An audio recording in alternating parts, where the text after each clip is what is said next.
ফরিদপুরের সদরপুরে সামাজিক যোগাযোগ মাধ্যমে বিভ্রান্তিকর তথ্য, গুজব ও অপপ্রচার রোধে এক সচেতনতামূলক আলোচনা সভা অনুষ্ঠিত হয়েছে। মঙ্গলবার উপজেলা পরিষদ অডিটোরিয়ামে এই সভার আয়োজন করা হয়। সদরপুর উপজেলা নির্বাহী অফিসার শরীফ শাওনের সভাপতিত্বে সভায় প্রধান অতিথি হিসেবে উপস্থিত ছিলেন ফরিদপুরের জেলা প্রশাসক মাঝারুল ইসলাম। সভায় বক্তারা বলেন, সঠিক তথ্য না জেনে সামাজিক যোগাযোগ মাধ্যমে পোস্ট বা শেয়ার করলে সমাজে নেতিবাচক প্রভাব পড়ে। তাই তথ্য প্রকাশের আগে তার সত্যতা যাচাই করার পাশাপাশি সবাইকে দায়িত্বশীল হওয়ার আহ্বান জানানো হয়। একটা জিনিসের ব্যবহার হচ্ছে গুরুত্বপূর্ণ, আপনি সেটা ভালো কাজে ব্যবহার করেন না খারাপ কাজে ব্যবহার করেন।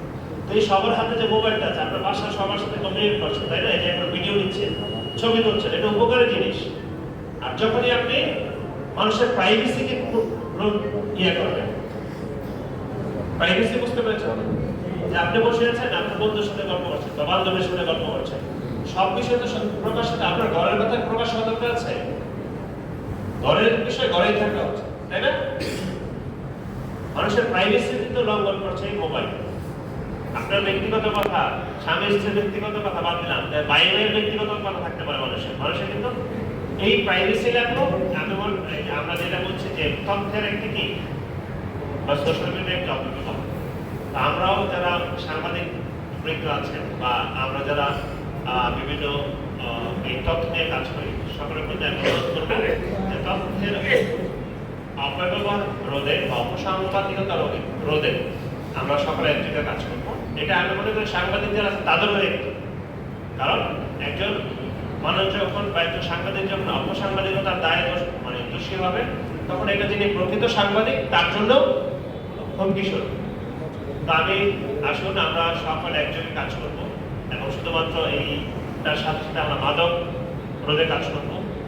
আমাদের শিশুদেরকে, আমাদের তরুণদেরকে খেলাধুলার মাধ্যমে আমরা সম্পৃক্ত করবো, যেটা মাননীয় প্রধানমন্ত্রী নতুন করে যে একটি ছিল, আমাদের প্রোগ্রাম ছিল, সেটা কিন্তু আমরা বাস্তবায়ন করছি পুরো বাংলাদেশে।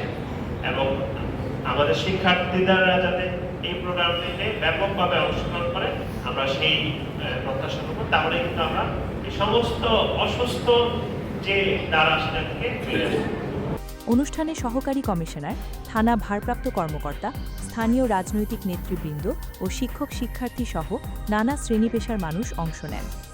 আলোচনা সভা শেষে সদরপুর সমাজসেবা দপ্তরের উদ্যোগে ভিক্ষাবৃত্তির উপর নির্ভরশীল 10টি পরিবারকে হাঁস মুরগির ঘর ও বাচ্চা প্রদান করা হয়।